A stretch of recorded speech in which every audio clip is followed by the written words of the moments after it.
Welcome to Victory Church Craddock. Please don't forget to like, subscribe and hit the notification bell.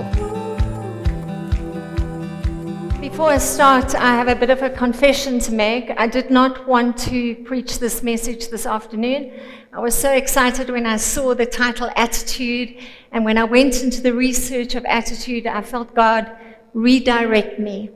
And so this afternoon, the title is Living and Leaking an Attitude of Forgiveness. Colossians 3, verse 12 to 13 says this: Therefore, as God's chosen, say after me, I am chosen. Holy, say after me, I am holy. Dearly loved, say after me, I am God's beloved.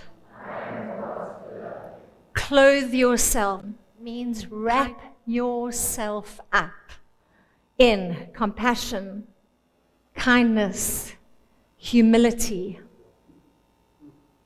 gentleness, and patience. Bear with each other.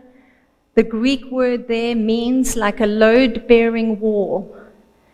Bear with each other. In other words, hold each other up. And when you're tired of holding, forgive. If any of you has any grievance, any of you, say that means me, has a grievance against someone, forgive as the Lord forgave you. I want you to give permission to the Father, to the Spirit, to Jesus to do a work of forgiveness in you this morning, a generational work of forgiveness in this place. Because without forgiveness, we get stuck. And the enemy wants to keep us stuck so that we can't move forward in the freedom that he has for us.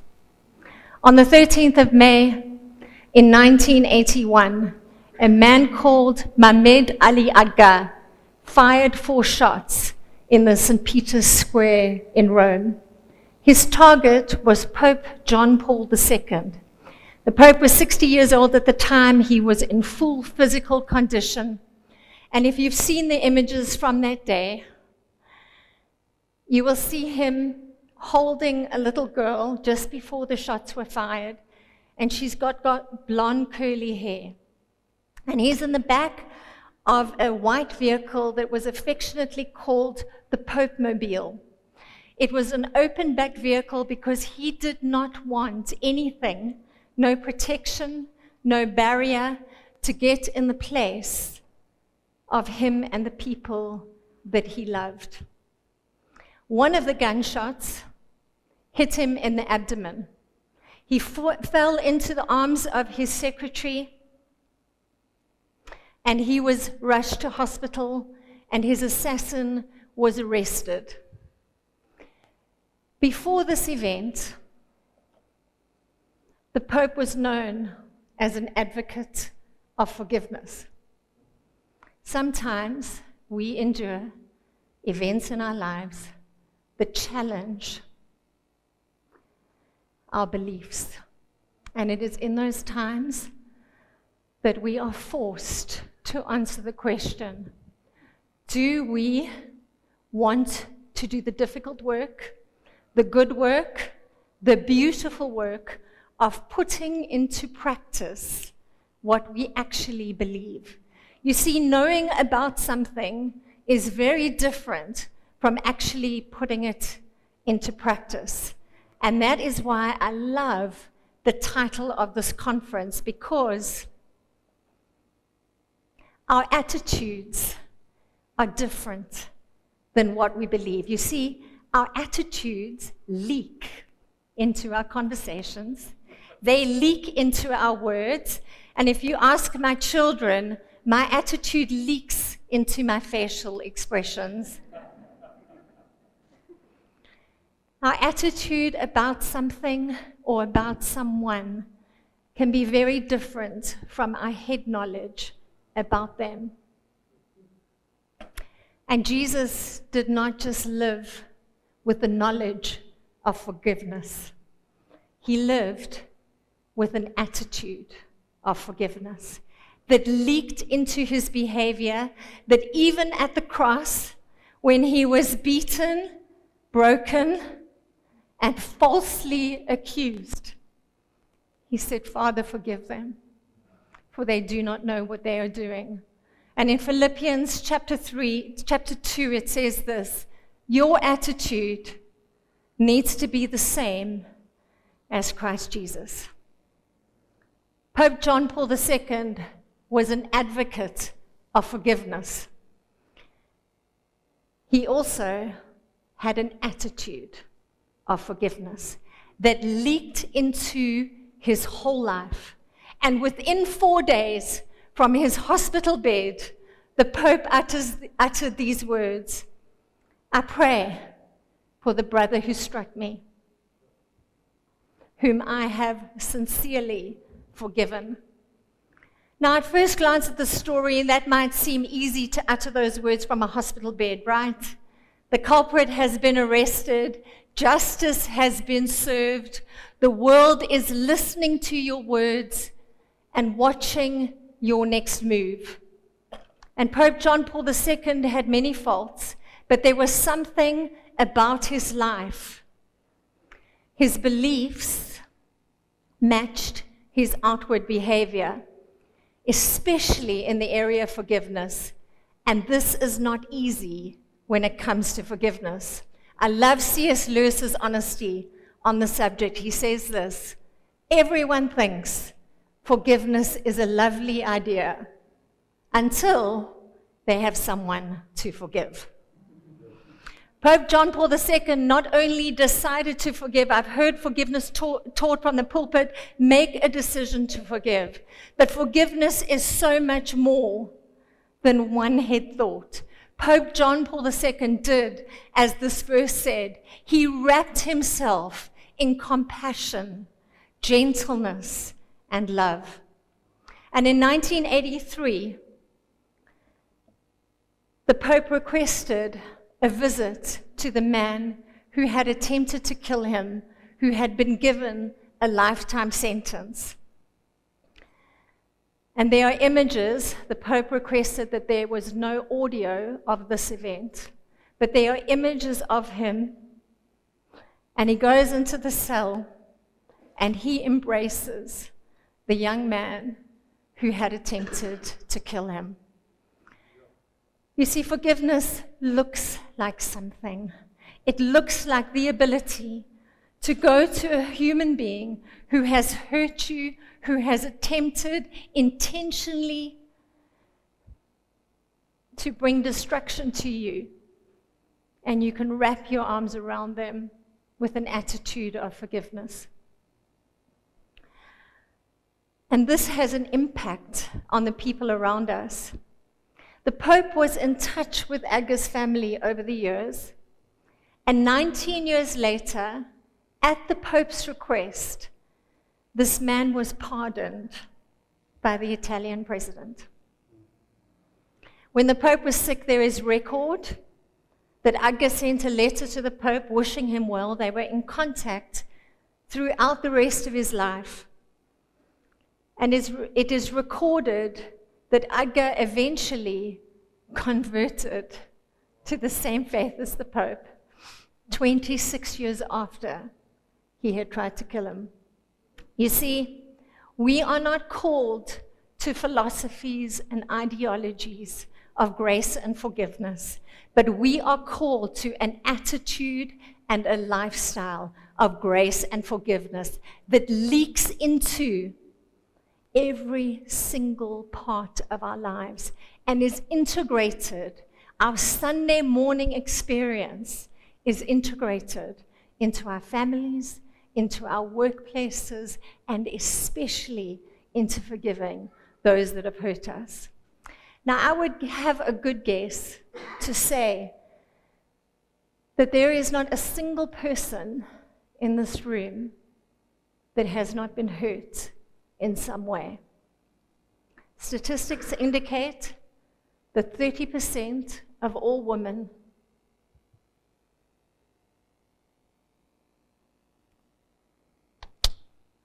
30% of all women have been sexually abused. And most of those women were abused in their family of origin. What that means is they were sexually abused by someone that was supposed to be a safe person for them. In a recent paper on childhood abuse and neglect, the authors indicated that 1 in 4 children experience neglect and abuse at some point in their lives. South African statistics indicate that 44% of marriages end before year 10. And some of you have experienced some form of betrayal in your life by a father, a mother, a spouse. A Barna study indicated that 4 out of every 10 church-going Americans do not go to church anymore because somebody in the church has hurt them in some way. You see, the problem is that hurt, disappointment, and betrayal are inevitable. They are inevitable. If you are expecting to live a life where you are never hurt, you are never disappointed by a human, you are never betrayed, you will be surprised. It's not within the expectation. And the only solution, the only possible solution for this is a radical lifestyle of forgiveness. For those of you that don't know me, I'm a marriage and family counselor. This is not my full-time job. And so the subject of forgiveness is something that is discussed a lot in my counseling room. And this afternoon, I'm going to answer 3 very simple questions. We had the intellect last night. Tonight, we've got a simpler version. 3 simple questions. Why forgive? What is forgiveness? And how to forgive.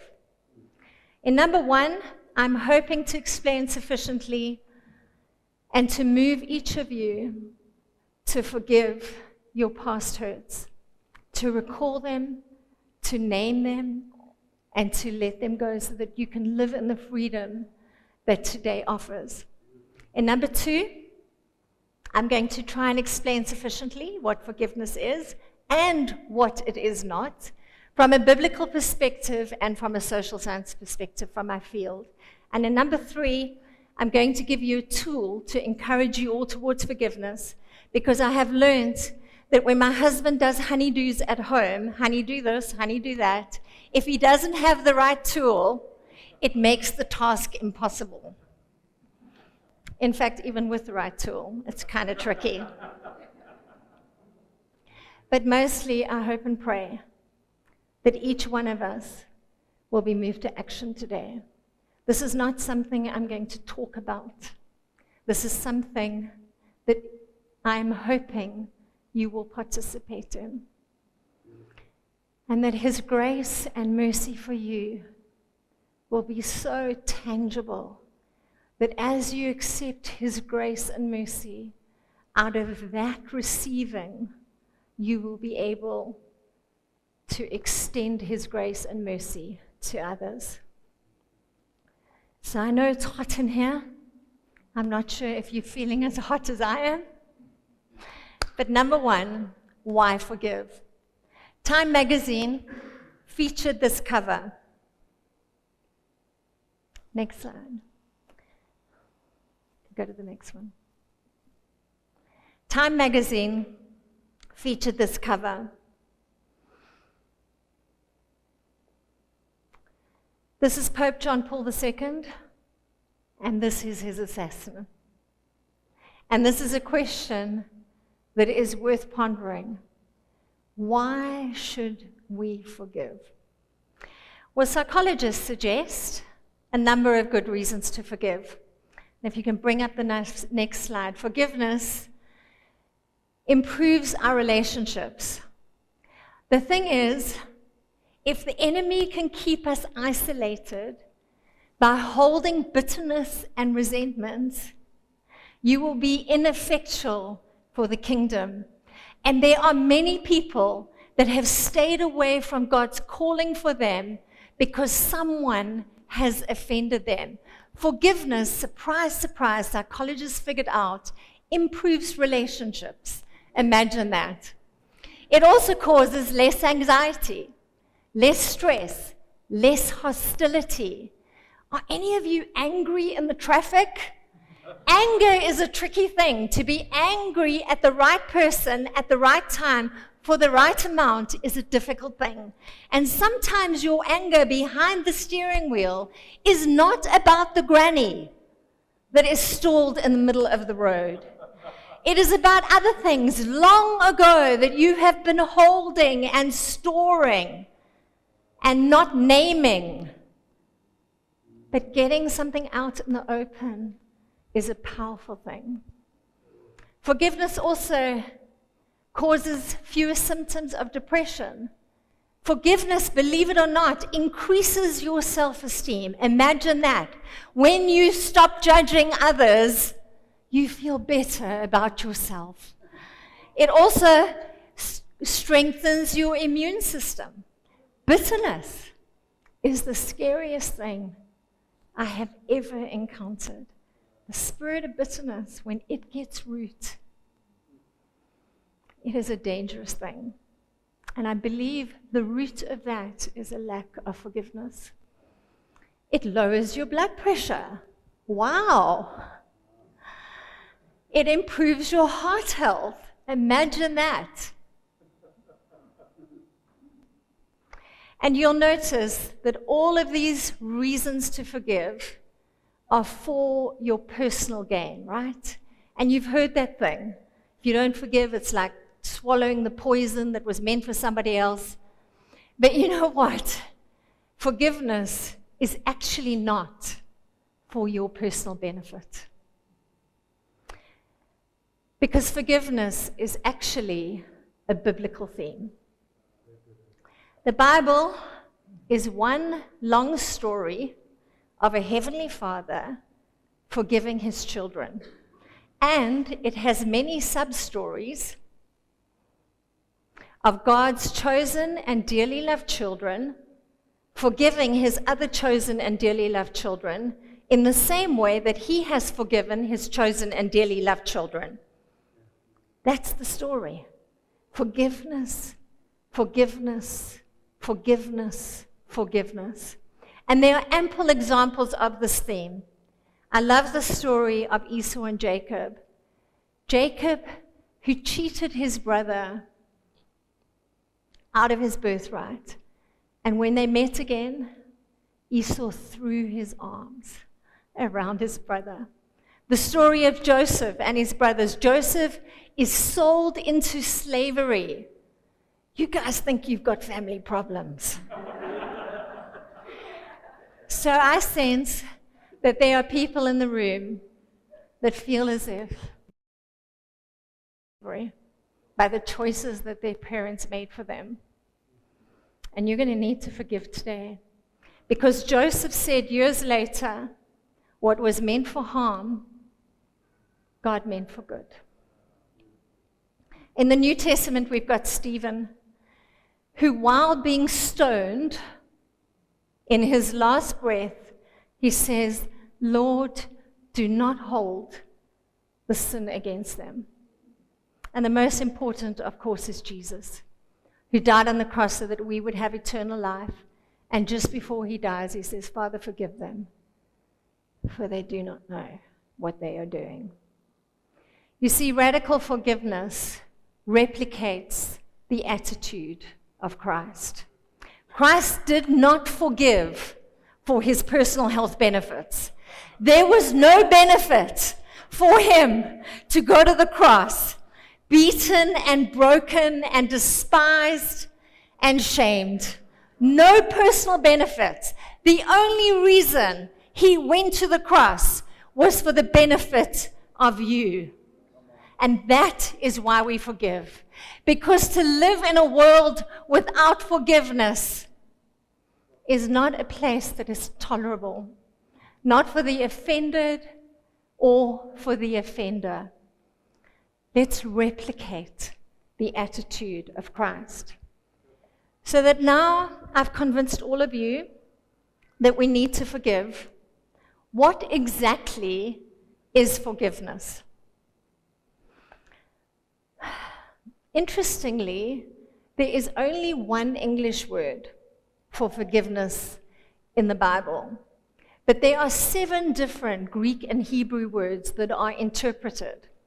Before I go to the slide that I think best accurately explains all the meanings of the words used for forgiveness, I want to bring your attention to one verse in Micah chapter 7, verse 18.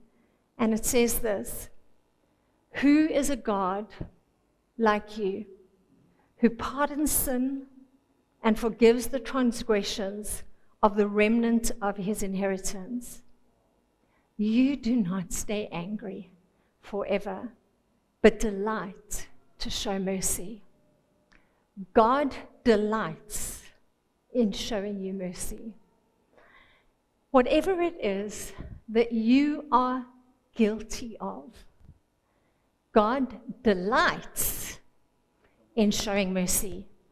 You see, he doesn't forgive begrudgingly.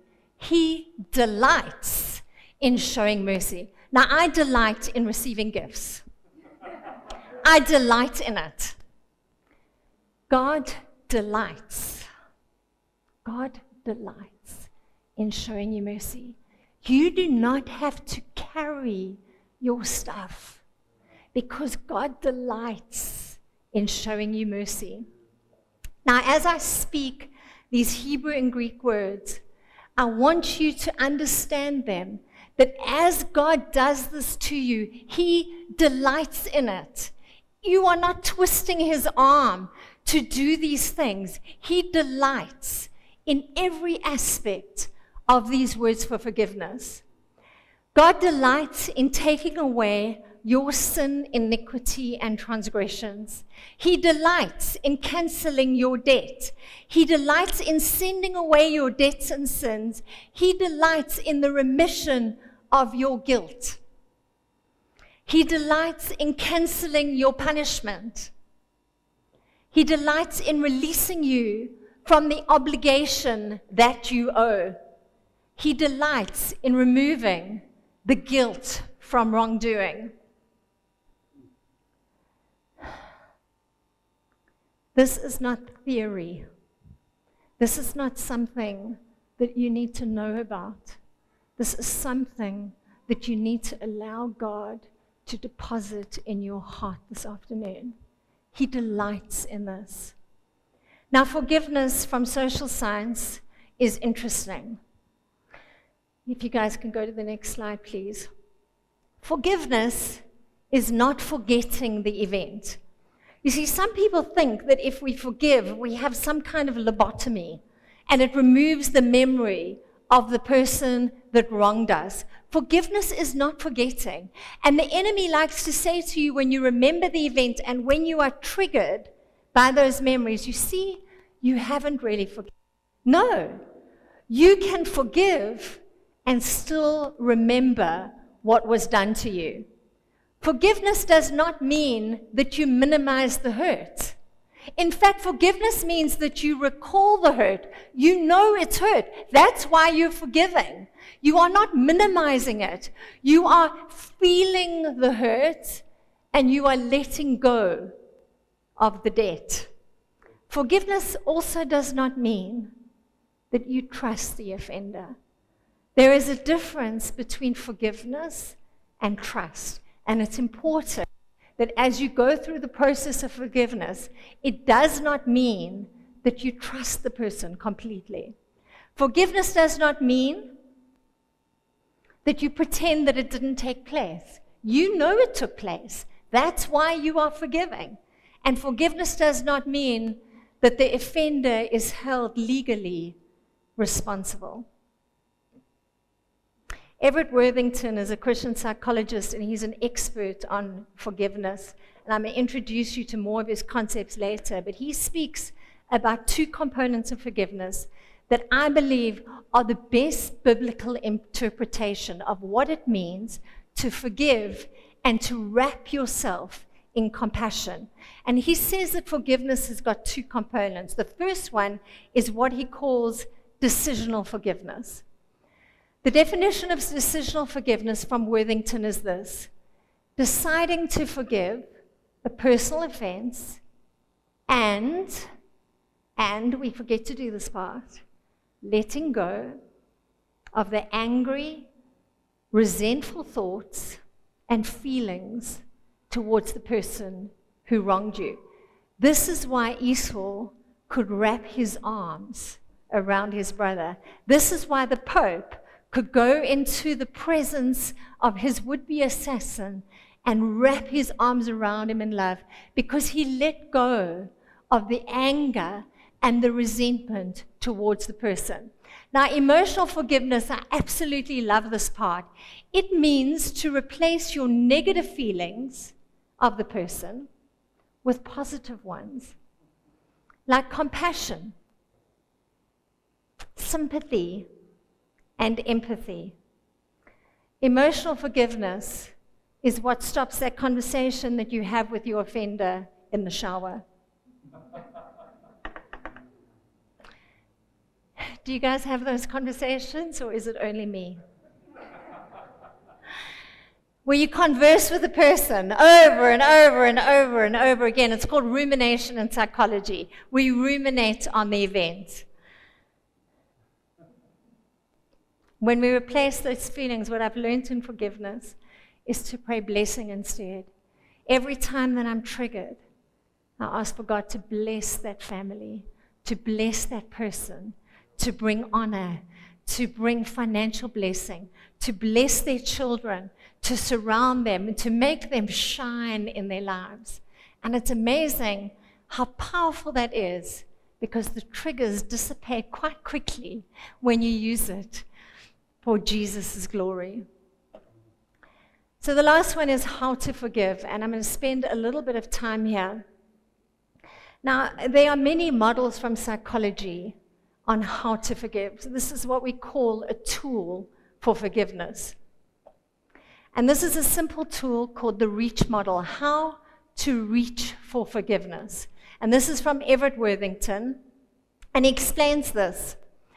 When somebody wrongs us, it creates what is called an injustice gap.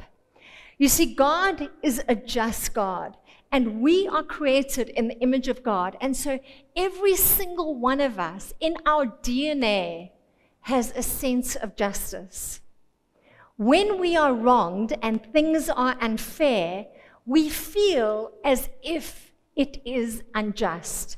And the injustice gap is the gap between the way things are and the way things would be if everything in the world was fair and just and right in the world. So your sense of injustice is actually the DNA of God that you are created with. And experts in forgiveness in the field of social science say that forgiveness is a way to bridge the gap. And of course, that's what Jesus did on the cross, right? He bridged the gap for us so that we could be fully reconciled. And that is what forgiveness does for us. There's a model that I'm going to introduce you to, and it's called the REACH model. And the REACH model is this on the screen. But before I go there, I want to tell you about the man, Everett Worthington, who designed this model. You see, what stands out about this model to me is Everett Worthington's own experience with forgiveness.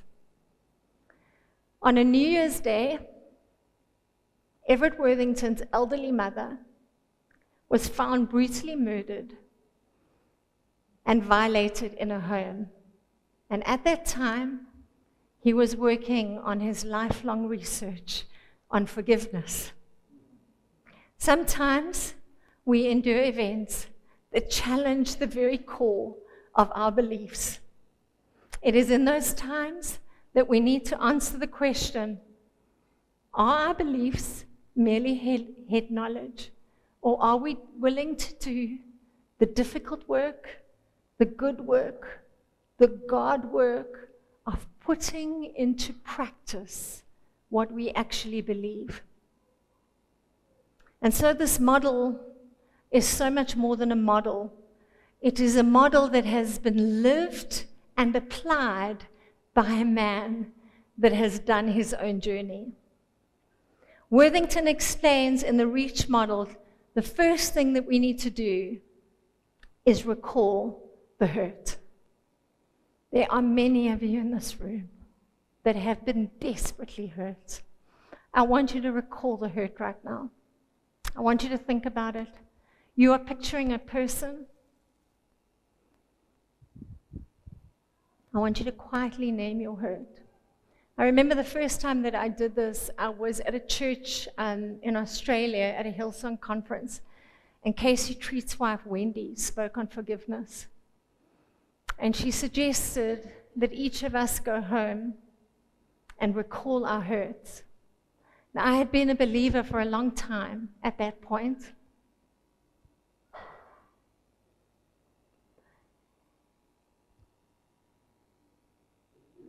And I'm also a divorce statistic. And divorce causes hurt on both sides. Some of you this afternoon are statistics of divorce, and you have head knowledge forgiven.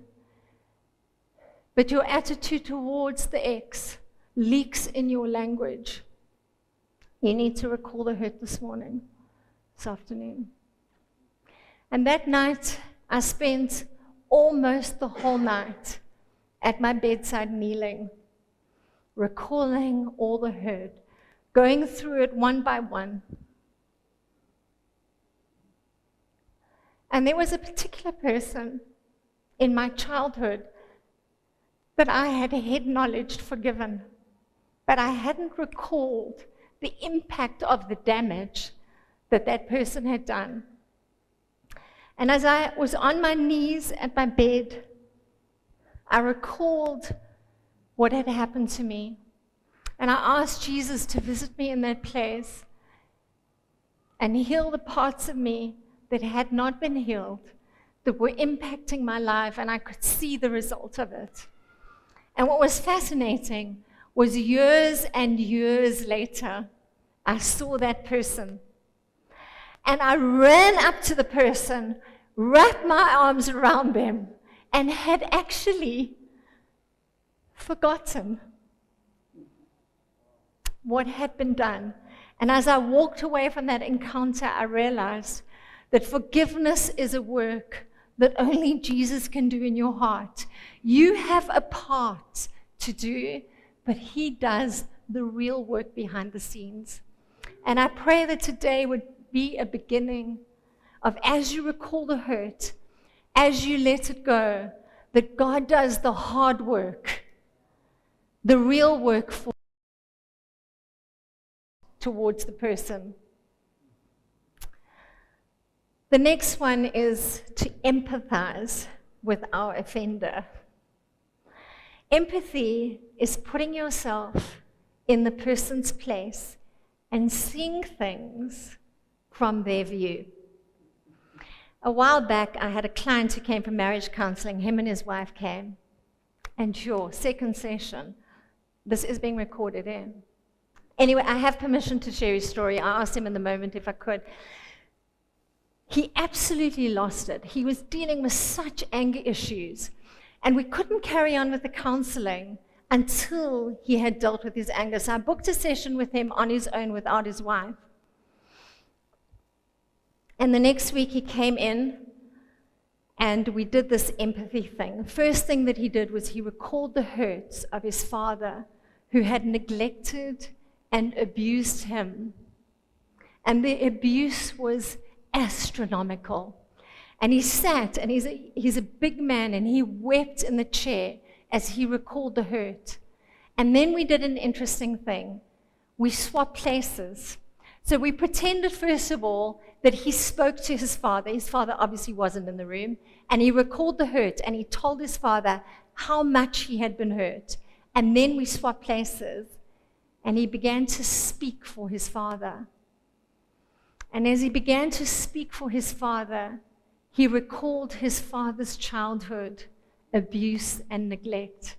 And this man began to weep on behalf of his father.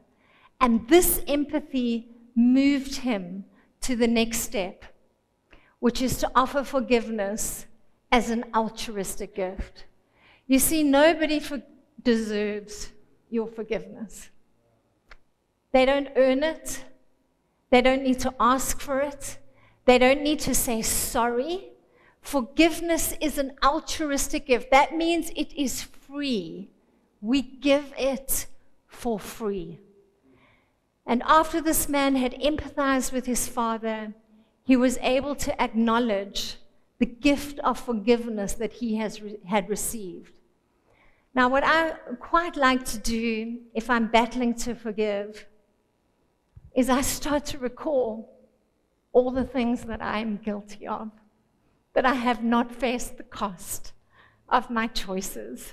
You see, if I was living in a place that I was facing the cost for some of my choices, I would not be standing right here in front of you. And there are some of you that have put a ceiling on your life because you have thought that you don't deserve more.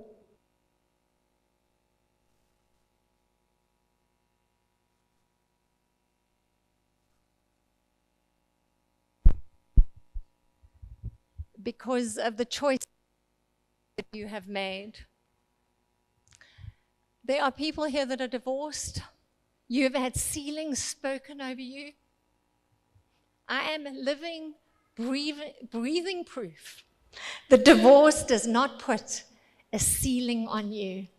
I am a divorced woman, and I am free and forgiven, and there is no ceiling. There is nothing that man has spoken over me that has held me back. Oh, she's divorced. Let's not give her the microphone. There is no limit on any single person in this room, no matter what your past holds. The next step, number C, is to commit to forgiveness. Sometimes it is useful to actually write a note to yourself. I remember in Joburg, I had a client and I said, what do you want to do to commit to forgiveness? She said, I want to write it down and then we're going to set light to it. She was a smoker. And so she wrote it all down. She said a light to her piece of paper, and that burns in the rubbish bin, and I'm not really stop, think, act stuff, and my rubbish bin was not metal. And so we had a glorious flame in the office that day. But she will never forget that moment. Sometimes you need to write it down in your diary on a piece of paper, and you need to say out loud, I forgive X for what they have done. Mark it, and then hold on to forgiveness. One of my favorite stories about holding on to forgiveness was a couple that I worked with, and his wife had cheated on him. There was infidelity in their relationship, and they had come for counseling to heal the marriage. I want to tell you guys, infidelity does not kill marriages. A lack of forgiveness kills marriages. A world without forgiveness is an unpleasant place to live, both for the offender and the offended. And once we have committed to forgiveness, we need to hold on to it, because I promise you, the triggers will come. So these clients of mine, this guy, he'd forgiven his wife, and he was battling to hold on to the forgiveness. And we spoke about it one day in a session. And he said that he had triggers very often at home. He would watch a TV show and he would be reminded of what had happened. There'd be a scene on the TV and the spouse would have cheated, and he would remember, and they'd be both triggered. And they decided together, with his wife's permission, that each time he was triggered, he would hold on to his forgiveness by saying this to his wife. I want you to know that right now, as I'm triggered, I want you to know that I forgive you, and you are the best decision that I have ever made. And this man became a living, breathing example of God's grace and mercy to his wife. And the restoration of that marriage was incredible. It was like a broken bone that was stronger afterwards. And every trigger that occurred turned into grace and mercy, that the enemy could not use that for any destruction.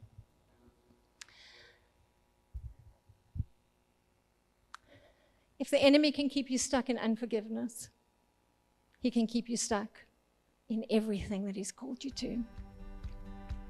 He'll keep you isolated with no freedom in your future.